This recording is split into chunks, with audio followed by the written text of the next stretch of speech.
mwakoze guhitamwo radio haguruka karo umwaka wa 2025 mu nkundire mbanze ndabahe mwiriwe canke mwaramutse bivanye naho muherereye mu buhinga bw'ivyuma hariyo Ben Felix Rankunda kuri micro muri kumwe na Jewarine Munezero mere ku ngingo nkuru ziyagize. Leta y'u Burundi irongowe na Evariste Ndayishimiye hamwe n'iya Kongo iharanira intwaro rusangi irongowe na Felix Tshisekedi zirabandanya gutera abagwanyi ba AFC M23 mu gushaka kuburizamwo ibiganiro biri hagati ya leta ya Kongo hamwe n'abayigwanya. Leta ikomoka mu mugambwe CNDD-FDD yagirizwa kunyaga amatongo abanyagihugu bahora baba bakongera bakarangurira imirimo yabo hafi y'ahari kambi ya gisirikare yo ku Mudubugu mu ntara ya Bubanza ya kera. Imizibukiro abanyagihugu bari baremerewe ngo ntayo barakubita ijisho. Mu gice ca kabiri turabafitiye ikiganiro iganuke kikaba gishimikira ku ijambo ry'Imana riri mu gitabo ca Nehemiya ikigabane ca 4. Aya hamwe n'ayandi ni mukanya mwidonido. Dasubiye kubaramutsa nongera ndabaha ikaze. Mwari muhejeje kuvyumva mu ngingo nkuru leta ya Kongo ifatanije n'iy'u Burundi byagirizwa gushaka kuburizamwo ibiganiro biri hagati ya leta ya Kongo n'abayigwanya bahurikiye mu ihuriro AFC M23. Ivyo bihugu bibandanya gutera abagwanyi ba AFC M23. Ihuriro AFC M23 yagiriza leta ya Kongo kongereza abasirikare mu bice byose by'ahabera intambara. Itangazo rikavuga ko igihugu c'u Burundi carungitse abasirikare bafise ibikoresho bikwiye gufasha abasirikare ba Kongo n'abawazalendo ngo bisubize igisagara ca Bukavu. Bamwe n'abandi bavuga ko umukuru w'igihugu ca Republika iharanira demokrasi ya Kongo hamwe n'u Burundi bari bakwiye kuva ibuzimu bakaja ibuntu bakareka kuguma bashira imbere ingimba bagatanga amahoro ku banyagihugu bo mu buseruko bwa Kongo no mu karere. Intambara zibandanije ngo zishobora kuzotuma abo bagabo babiri bicuza kuruta kuko intambara bagwana ngo vyamaze kugaragara ko yabananiye gutsinda. Iyi nkuru tuyibaze Ninete Nancy Mutoni.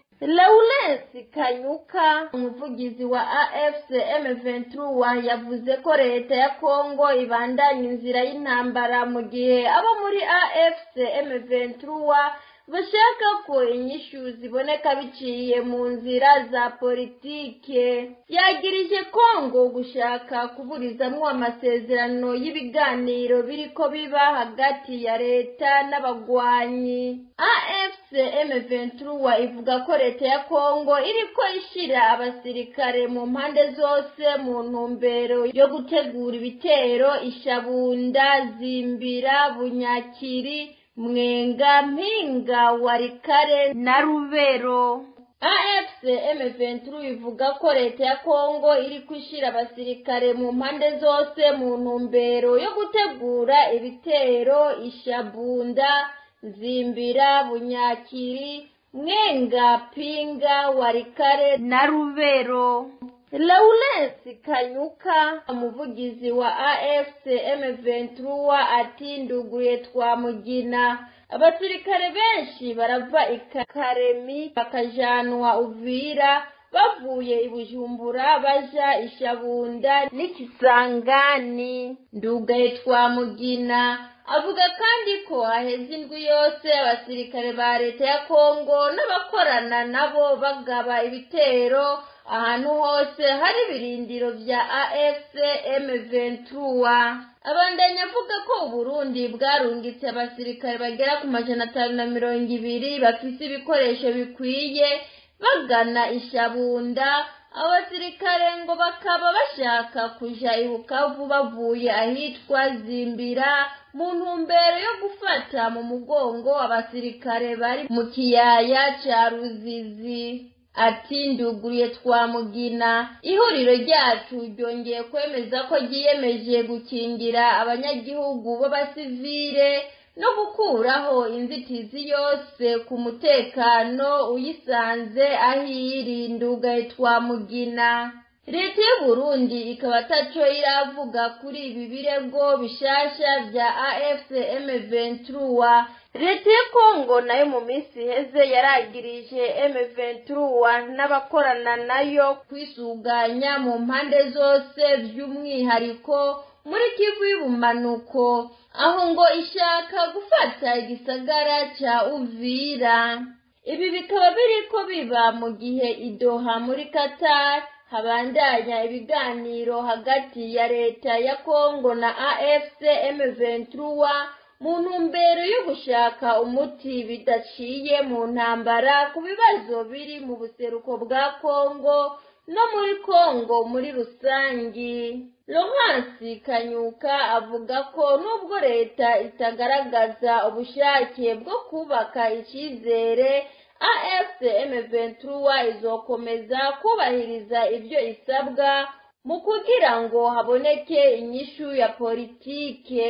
Bamwe n'abandi bavuga ko umukuru w'igihugu cya Repubulika Iharanira Demokarasi ya Kongo hamwe n'u Burundi bari bakwiye kuva ibuzimu bakaja ibuntu, bakareka kuguma bashira imbere ingimba, bagatanga amahoro ku banyagihugu bo mu buseruko bwa Kongo no mu karere. Intambara zibandanije ngo zizoshobora gutuma abagabo babiri bicuza kuruta, kuko intambara bagwana ngo vyamaze kugaragara ko yabananiye gutsinda. Ndagushimiye Ninette Nancy Mutoni kuri iyo nkuru uhejeje kudushikiriza. Ngo nazoshobora kurangura neza amabanga yarayahawe mu karere ka Sahel mu gihe yananiwe no kunywanisha abarundi batatanye biturutse ku kiringo ca gatatu kinyuranye n'amategeko c'umuhisi Perezida Petero Nkurunziza, hamwe no gukokeza intambara mu gihugu kibanyi ca Kongo. Bamwe n'abandi bariko babivuga inyuma yaho Perezida Ndayishimiye agenywe kuba intumwa idasanzwe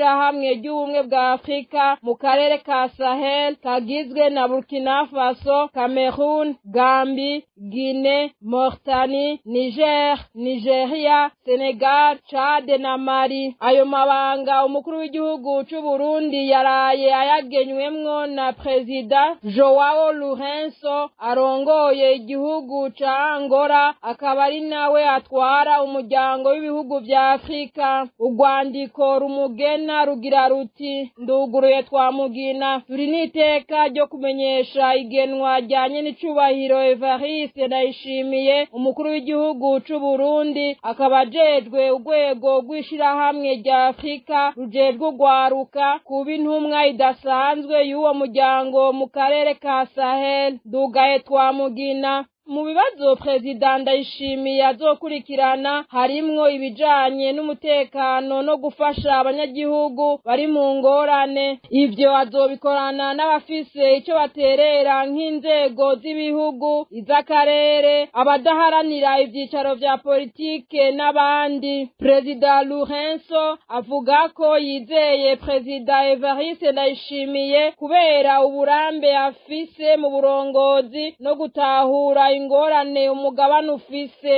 Bamwe n'abandi bavuga ko atazoshobora ivyo atakoze iwe mu Burundi ndetse no mu karere. Basigura ko Perezida Evariste Ndayishimiye yashikiriye ubutegetsi mu mwaka wa 2020 asanga Uburundi bwaracanyemwo kubera indiane zavuye ku kiringo ca gatatu c'umuhisi Nkurunziza mu mwaka wa 2015. Mu myaka 5 amaze ku butegetsi, Ndayishimiye ngo vyaramunaniye kunywanisha abarundi. Abiyamirije ikiringo ca gatatu bari mu buhungiro, mu munyororo, abandi babayeho bacunzwe bidasanzwe ngo nabansi b'igihugu. Imigambwe yaniganywe ijambo, iyindi irangazwa, amashirahamwe yigenga yarugawe, ibinyamakuru vyigenga birugagwa, ibindi vyakwa umwidegemvyo wavyo. Uburundi ngo bayeho kandi bwitega ko bushobora gutera gutegwa buri kanya n'abana babwo bangajwe. Ivyo ngo biri mu bituma Uburundi bugira ibibazo by'ubutunzi bikomeye cyane, aho ngo ntiyavuzwe ibijanye n'ihonyangwa ry'agateka ka zina muntu ku rugero ruteye ubwoba. Ivyanse iwe mu Burundi ngo Ndayishimiye ntiyobishobora mu mahanga. Babandanya bavuga ko mu mwaka wa 2023 President Ndayishimiye yahawe kurongora umuryango wa Afrika y'ubuseruko EAC, afatwa nk'umushingantahe yofasha kumvikanisha abanyekongo. Igihe hashigwaho umugwi w'abasirikare baja hagati ya leta ya Kongo n'umuhari M23, Ndayishimiye ngo yabaye uwa mbere kurungika ingabo muri uwo mugwi, mbere bamushinga uturere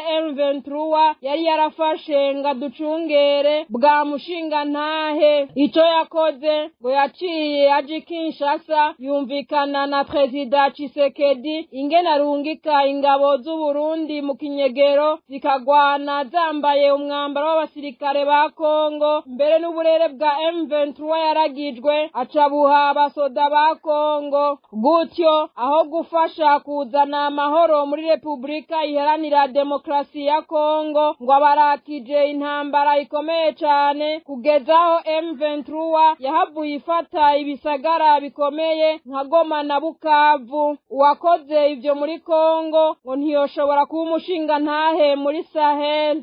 Bavuga ko banyazwe amatongo yabo ngo ntibagishobora kubeshaho imiryango. Abo n'abanyagihugu babahegereye ikambi ya gisirikare yo ku Mudubugu iri mu yahora ari intara ya Bubanza. Inyuma yo kumara imyaka 3 yose bamwe muri bo basamburiwe amazu bakongera bakabuzwa gusubira kurimira muri ayo matongo, ngo bararindiriye ko baronswa ayandi matongo hamwe n'imizibukiro bari bemerewe, ariko amaso yaheze mu nzira. Hagati aho abanyagihugu bafatiwe muri ayo matongo, abasirikare ngo barabakubita bagashaya, rimwe na rimwe bakanabamaza iminsi bapfunzwe. Bamwe muri abanyagihugu babona ko abarundi bose mu butandukane bwabo bari bakwiye kugira urunani rw'intamenwa, bikure ko intwaro ikomoka mu mugambwe CNDD-FDD yagumye irangwa no gucinyiza abarundi. Inkuru twateguriwe na Dondo Diemba z'umutima. Abo banyagihugu bahoze baba bakongera bagakorera mu matongo yegereye ahari kambi yo ku Mudubugu mu yahora ari intara ya Bubanza, bavuga ko batagishobora kubeshaho imiryango yabo inyuma yo kumara imyaka 3 yose basamburiwe amazu bakongera bakabuzwa gusubira kurimira muri ayo matongo. Abahaye amakuru Radio Haguruka ariko batashimye kuvugira kuri mikro zacu bashikiriza ko barindiriye ko baronswa yandi matongo hamwe n'imizibukiro bari bemerewe, ariko amaso yaheze mu nzira.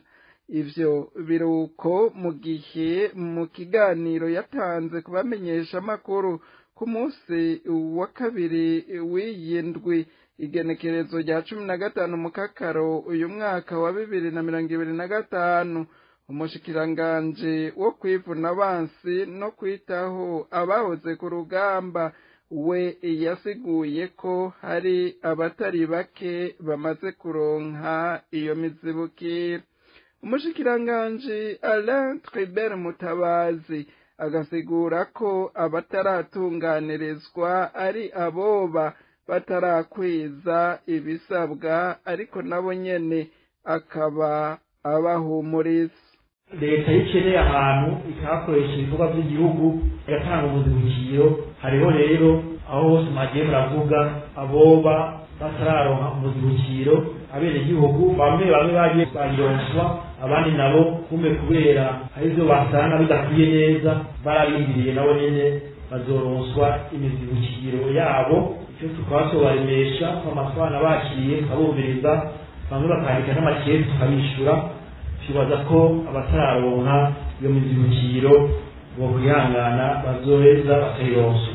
Abo banyagihugu bo ku Mudubugu bemeza ko imizibukiro yatanzwe yari ijanye n'abari bafise imirima hamwe n'ibiti vy'ivyamwa, ariko amazu bari bemerewe kuzoronswa muri zone ya Gihofi yahora itwarirwa muri komine ya Bukemba intara ya Rutana mu ntunganyo y'intwaro ya kera gushika aya magingo ngo ntayo barabona. Hagati aho abanyagihugu babandanya batomora ko abafatiwe muri ayo matongo abasirikare ngo barabakubita bagashaya, rimwe na rimwe bakanabamaza iminsi bapfunzwe.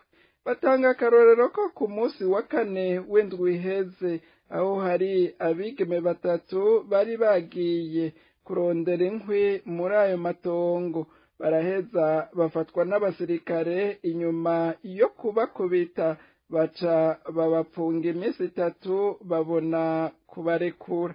Bafatiye kuri ivyo vyose, abo banyagihugu bavuga ko banyazwe amatongo yabo. Bamwe muri abo banyagihugu bakabona ko abarundi bose mu butandukane bwabo bakwiye kugira urunani rw'intamenwa, bikure ko intwaro ikomoka mu mugambwe CNDD-FDD yagumye irangwa no gucinyiza abarundi.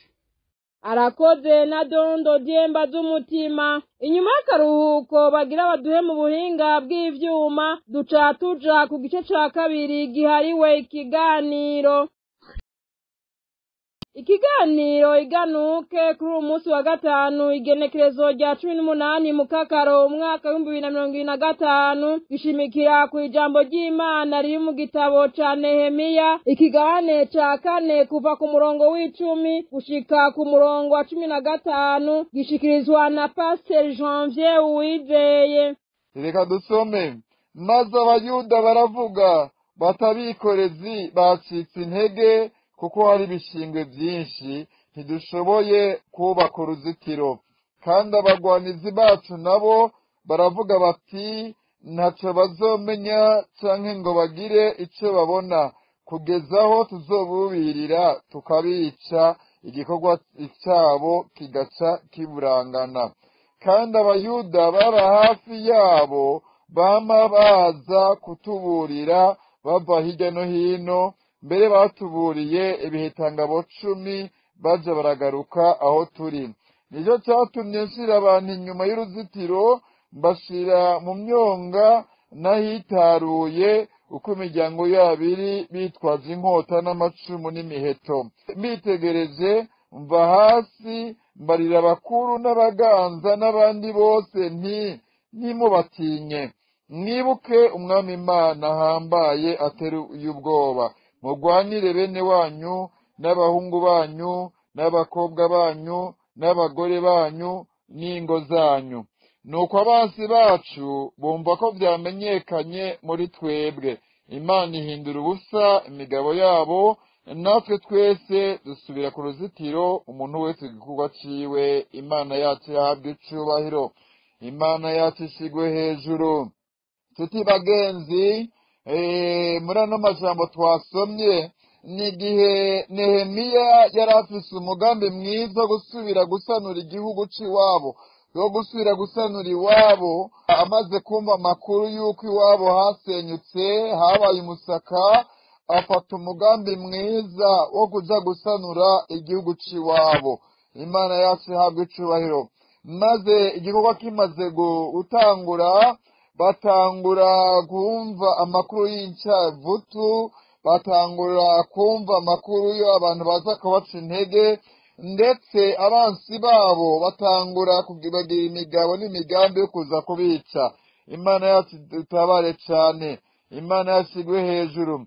Niyo majambo twasomye no mu murongo wa 11 haravuga ngo kandi abagwanizi bacu nabo baravuga bati ntacyo bazomenya canke ngo bagire ico babona kugeza aho tuzoburira tukabica, igikorwa cyabo kigaca kiburangana.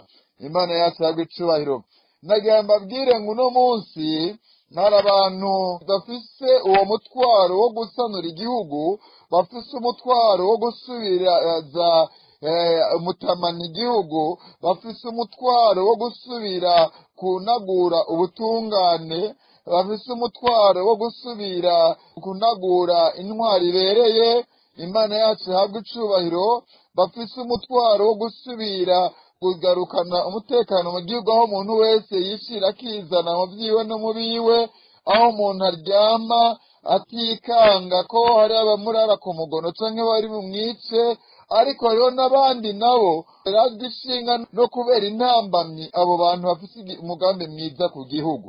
Imana itabare cane, Imana ishigwe hejuru, kandi abo nta kindi barazwi ishinga. Ijambo ryatubwiye ngo abansi ba Nehemiya ngo bari bafise umugambi wo kubica. Imana itabare cane, ngo bari bafise umugambi wo kubica, ngo nibamara kubica ngo maze ico gikorwa cyo kiburangana. Imana itabare cane. Uno munsi nico gituma umuntu wese avuze ibitagenda neza mu gihugu baca bamwica. Uno munsi turumva banyurujwe, uno munsi turumva baburiwe irengero, uno munsi turumva ibiziga vyatowe. Uno munsi iyo uvuze ibitagenda neza mu gihugu baca bakwica. Imana itabare cane. Igihe kimwe sinzi n'umushinga amateka yigeze kuvuga ibitagenda, umwe ataramwishura ngo wewe runaka we ngo uri cihebe. No kuvuga ngo kuvuga ibitagenda neza canke kuvuga ibintu ko vyagombye kugenda mu gihugu ubaye icihebe. Imana itabare cane. Ariko Nehemiya ntiyacitse intege. Imana yacu ihabwa icubahiro. Ariko rero ijambo ryatubwiye ku murongo wa 12 ngo hari abama baza kubaburira, buri gihe bakababurira. Uno munsi harabaza kuburira ababangamiwe. Uno munsi inama zirategurwa zo kwica abavugira abandi. Uno munsi inama zirategurwa zo kwica abo muri societe civile. Uno munsi inama zirategurwa zo kwica abari mu migambi itandukanye n'iri ku butegetsi. Ariko hagira n'abandi bababurira, yemwe bantu mwagiye muburira abandi, Imana nyine isinjira ibaha umugisha, kandi izobahe kurambira mu gihugu uhoraho Imana yaduhaye. Imana izobagiriye neza, izobahe kurambira mu gihugu, izobaha umugisha, bahaze kuramba, izobaha abahungu n'abakobwa. Imana yacu ihabwa icubahiro. Nehemiya amaze kumva rero inama mbi abansi babo bafise, Nehemiya ngo ashiraho abantu bo kurinda abandi, ngo ashiraho abo guhagarara hirya no hino, ashiraho abantu bo guhagarara amagabo. Imana yacu ihabwa icubahiro.